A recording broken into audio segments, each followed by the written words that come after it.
Bienvenidos a DD Debate. Hoy ponemos el foco en un actor inesperado, pero la verdad es que omnipresente en el conflicto ucraniano. El vehículo blindado de transporte de personal M113. Exacto. Un diseño, que vio la luz allá por los años 60, en plena Guerra Fría, y claro, su presencia masiva en un campo de batalla del siglo XXI, un campo hiper sofisticado, pues nos obliga a plantearnos preguntas fundamentales, ¿no?, sobre su verdadera utilidad y también su coste. La cuestión central que vamos a examinar hoy, basándonos siempre, claro, en el material fuente disponible, es precisamente esa tensión. ¿Ha sido el despliegue a gran escala del M113 una demostración de la notable adaptabilidad y resiliencia estratégica ucraniana? ¿Han conseguido exprimir valor de un activo que muchos daban por obsoleto? ¿O es por el contrario un síntoma claro de una necesidad acuciante? Una solución de mínimos que, en realidad, lo que hace es exponer de forma dramática las limitaciones críticas de un blindaje ya superado frente a las letales amenazas modernas que definen este conflicto. Desde mi perspectiva, voy a argumentar que su sorprendente versatilidad, el gran número de unidades disponibles y yo diría sobre todo la impresionante capacidad ucraniana para mantenerlos operativos, pues lo han convertido en un activo mucho más relevante de lo que su ficha técnica, digamos, sugeriría.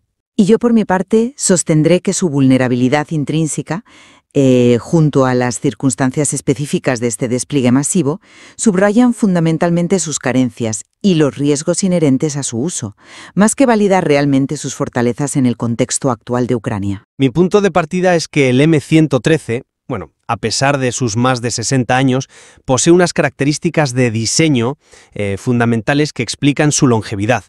Su concepción modular y una simplicidad mecánica, digamos relativa, herencia de otra época de la ingeniería militar, son claves. Sí, su ligereza, claro, derivada de ese famoso casco de aluminio, es a menudo el centro de las críticas. Porque implica menor protección, evidentemente, pero esa misma ligereza le confiere una movilidad táctica excepcional en terrenos donde vehículos más pesados y sofisticados, como muchos carros de combate o incluso algunos IFVs, pues sencillamente se atascan o no pueden maniobrar. Hablamos del barro profundo del deshielo ucraniano, la nieve o el laberinto de escombros en zonas urbanas devastadas. Esta adaptabilidad no es solo sobre dónde puede ir, sino qué puede hacer. Hemos visto M113 modificados para roles increíblemente diversos, mucho más allá de su función original de simple transporte de tropas. Pues como ambulancias blindadas, cruciales para la evacuación médica, el Medevac, como puestos de mando móviles, como portamorteros para apoyo de fuego indirecto, e incluso como plataformas improvisadas para sistemas de misiles o armamento antiaéreo ligero. La llegada masiva, y hablamos de más de 1000 unidades según fuentes abiertas fiables como Oryx, que documentan visualmente pérdidas y entregas, no ha sido un gesto simbólico. Ha ido acompañada de un esfuerzo logístico internacional considerable, con repuestos, programas de formación específicos. Esto ha tenido un impacto tangible.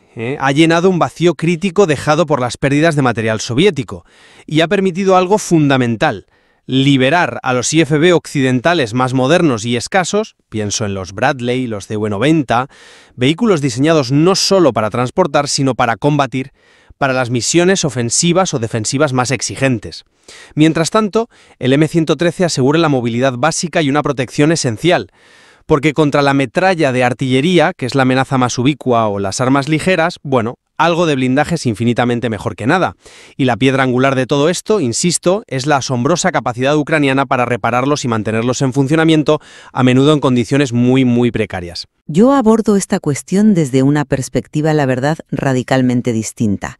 El M113 es, en esencia, una reliquia de la Guerra Fría.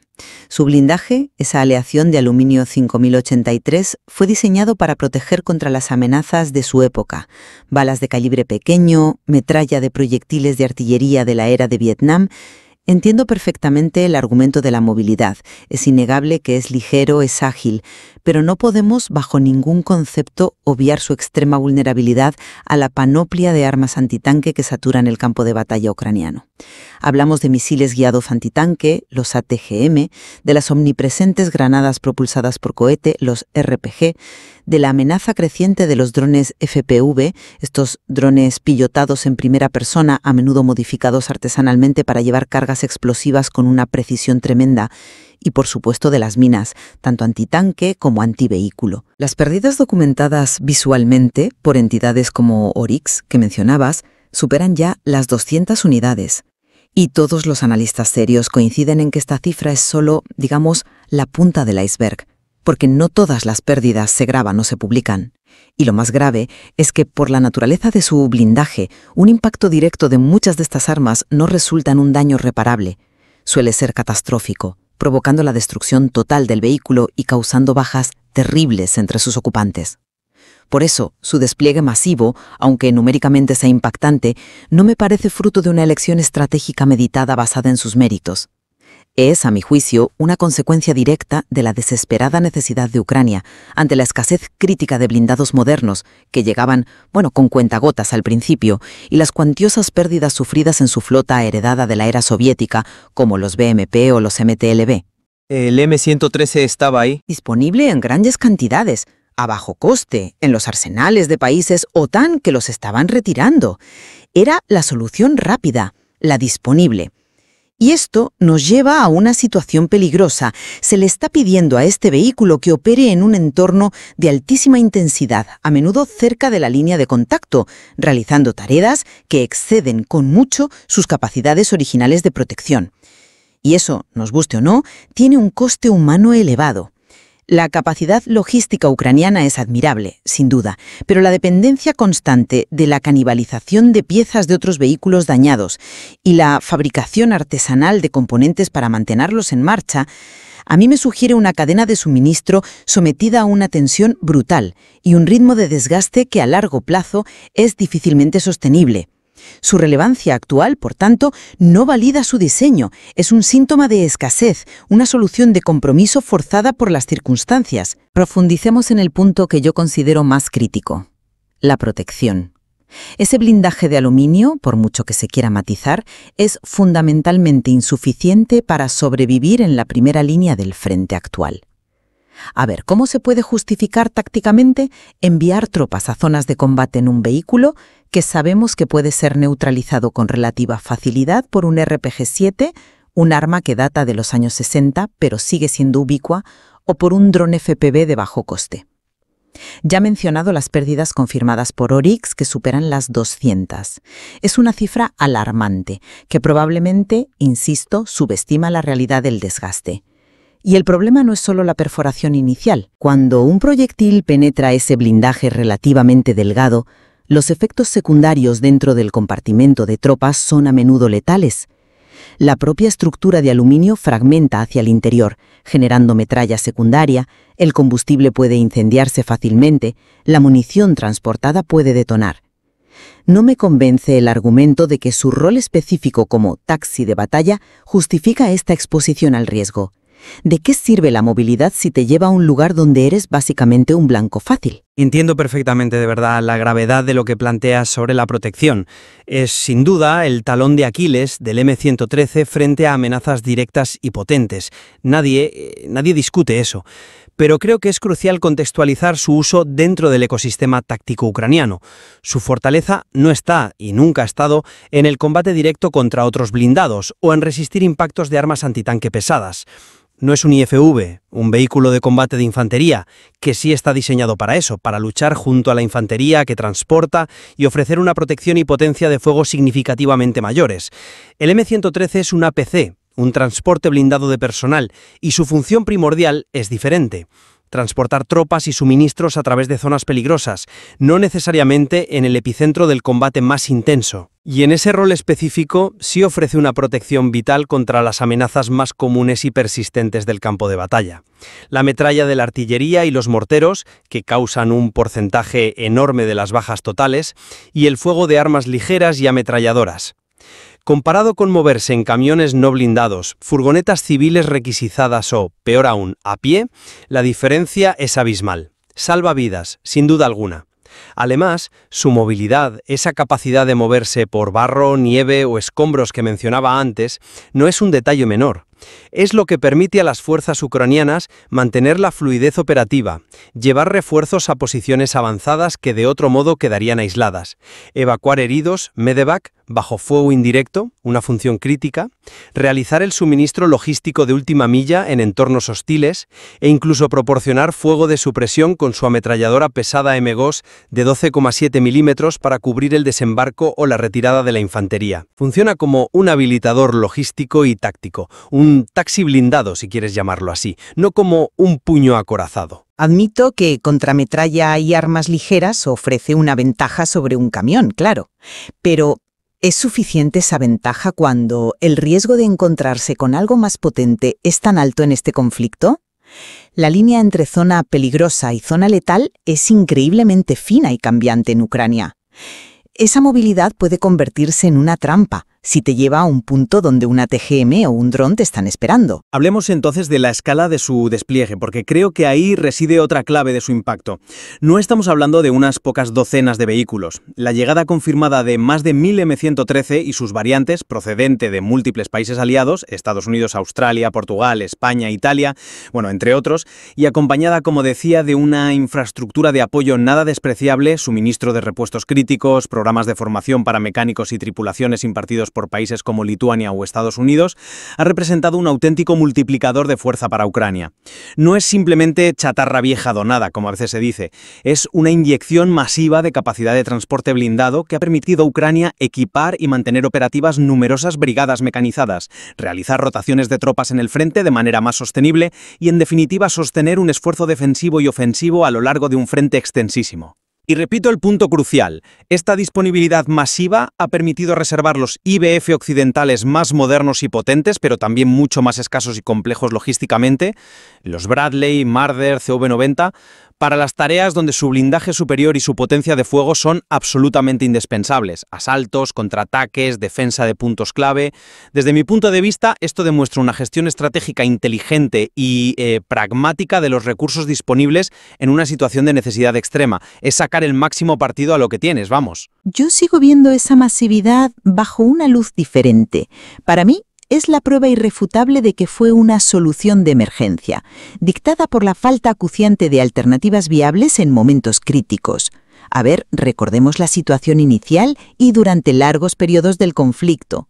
Ucrania estaba perdiendo sus blindados de origen soviético, BMP-1, BMP-2, MTLB, a un ritmo alarmante, carecía de capacidad industrial propia para reponerlos rápidamente, y los vehículos occidentales modernos, aunque prometidos, llegaban con lentitud en cantidades insuficientes para las necesidades de un frente tan vasto y una guerra de desgaste tan intensa.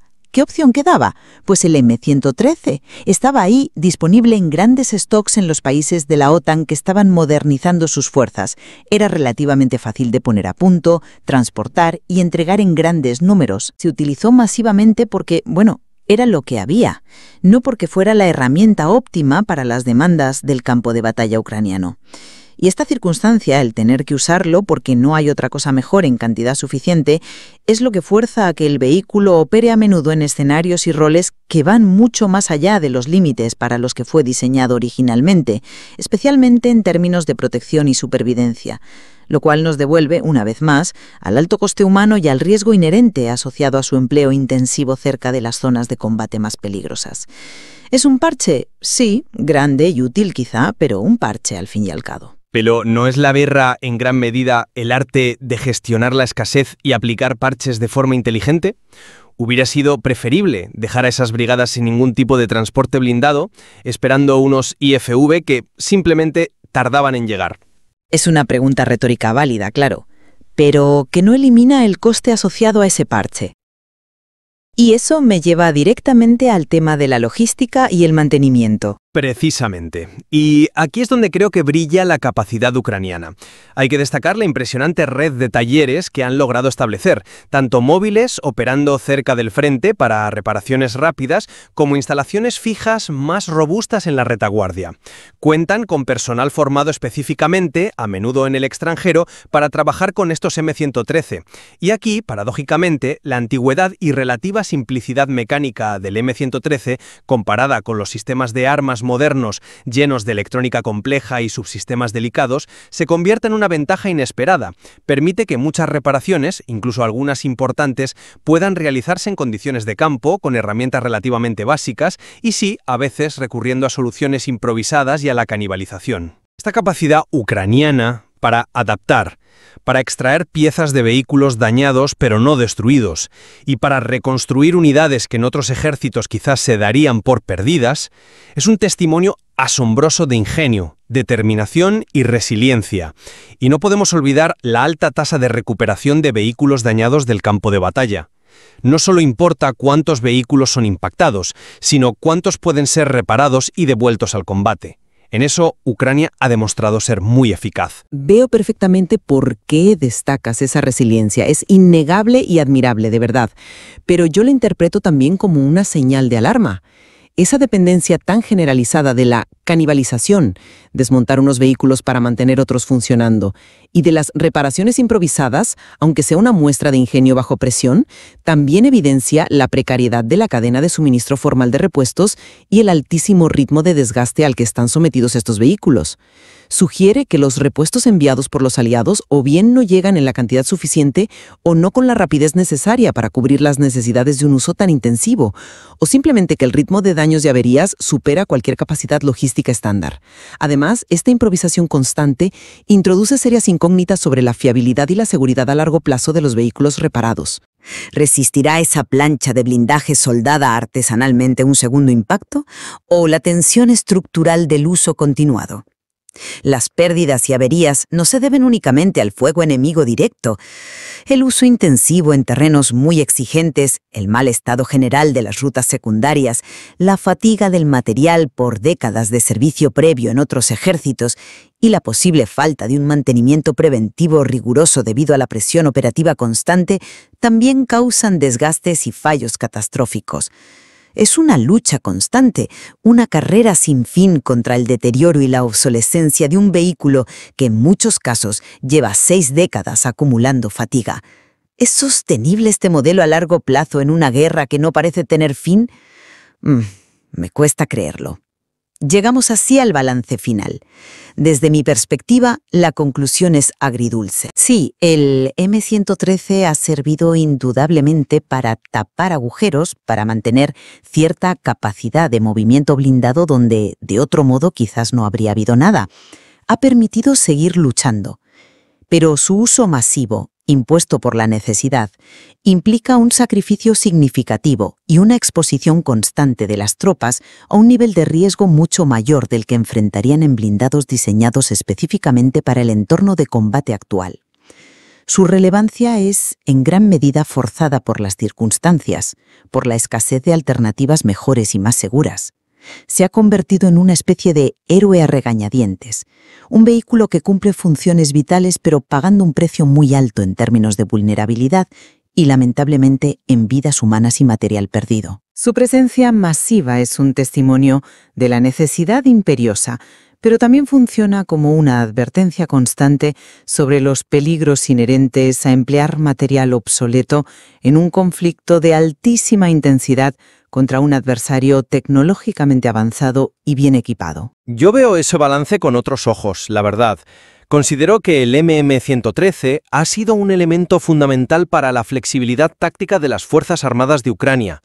Su disponibilidad ha permitido realizar rotaciones de tropas en el frente de manera más segura y eficiente que sin él, ha facilitado la logística crítica de última milla en zonas bajo amenaza y ha contribuido a mantener la presión operativa a lo largo de múltiples ejes simultáneamente. Y no podemos obviar las vidas que sin duda ha preservado al ofrecer al menos una protección básica contra la metralla y el fuego ligero en innumerables situaciones donde la alternativa era la exposición total o el uso de vehículos civiles. Su despliegue a gran escala en Ucrania demuestra algo importante, que con una estrategia adecuada que reconozca sus limitaciones pero explote sus fortalezas, movilidad, simplicidad, número, con ingenio y determinación en el mantenimiento, bueno, incluso un diseño considerado antiguo por muchos, puede seguir siendo un pilar operativo crucial y aportar un valor significativo. Es un ejemplo paradigmático de cómo la adaptabilidad humana y la gestión inteligente de recursos escasos pueden extraer un rendimiento inesperado de sistemas de armas veteranos. Representa en cierto modo la materialización de la resiliencia ucraniana. En conclusión, el caso del M113 en Ucrania se revela como un estudio fascinante sobre cómo la adaptabilidad táctica, la ventaja numérica y una sobresaliente capacidad de sostenimiento logístico pueden conferir una relevancia operativa inesperada a un sistema de armas con décadas de servicio. A pesar de sus innegables y bien conocidas vulnerabilidades frente a las amenazas modernas más potentes, su contribución global a la capacidad ucraniana ha sido sustancial y en multitud de escenarios específicos, transporte, evacuación, apoyo logístico, ha resultado vital para mantener el esfuerzo bélico. La clave parece residir en entender qué no puede hacer y maximizar aquello para lo que sí sirve, incluso si es de forma, digamos, improvisada. Yo concluiría subrayando que su presencia masiva en el campo de batalla ucraniano es primordialmente un reflejo de la cruda y brutal necesidad impuesta por un conflicto de desgaste de una magnitud, pocas veces vista en este siglo. Si bien la adaptación, el ingenio y la tenacidad de los ucranianos para mantener estos vehículos en funcionamiento son absolutamente dignos de elogio y admiración, la historia del Mi-113 en esta guerra es también una severa advertencia. Una advertencia sobre los riesgos inherentes y el elevado coste humano que inevitablemente conlleva el empleo de material militar con un diseño y una protección de hace más de medio siglo frente a la letalidad del armamento moderno. Su valía, insisto, surge en gran medida de la dolorosa escasez de alternativas más adecuadas y seguras, una realidad impuesta por las difíciles circunstancias de la guerra. La balanza sus éxitos tácticos innegables como facilitador logístico y de movilidad frente a sus limitaciones intrínsecas y el coste asociado a su vulnerabilidad permanecerá abierta y será objeto de análisis detallados en el futuro, a medida que dispongamos de más datos y perspectiva histórica, claro. Y considerar estas dos perspectivas opuestas, ambas creo que fundamentadas en la evidencia que nos ofrece el material fuente disponible, es absolutamente esencial si queremos intentar comprender la enorme complejidad de la guerra moderna, la dificilísima gestión de los recursos en un escenario tan exigente y brutal, y las decisiones, a menudo trágicas, que imponen la necesidad. Quedan, por supuesto, muchos más matices y lecciones por extraer de esta experiencia.